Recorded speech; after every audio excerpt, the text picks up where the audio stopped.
నువ్వు నిజంగా దేవుని మీద విశ్వాసం ఉంచిన వాడవైతే నువ్వు ప్రశాంతంగా ఉండు, రిలాక్స్గా ఉండు. నిజంగా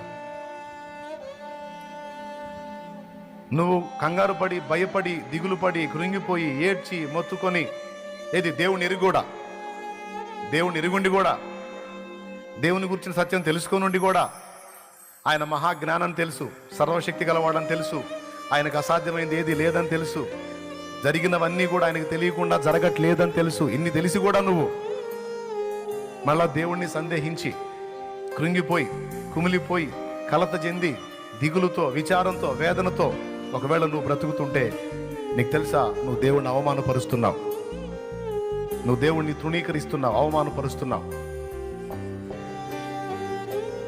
నువ్వు ఆయన నమ్మావు, ఆయన కార్యం త్వరపెడతాడు, ప్రతిదీ చక్కబెడతాడు.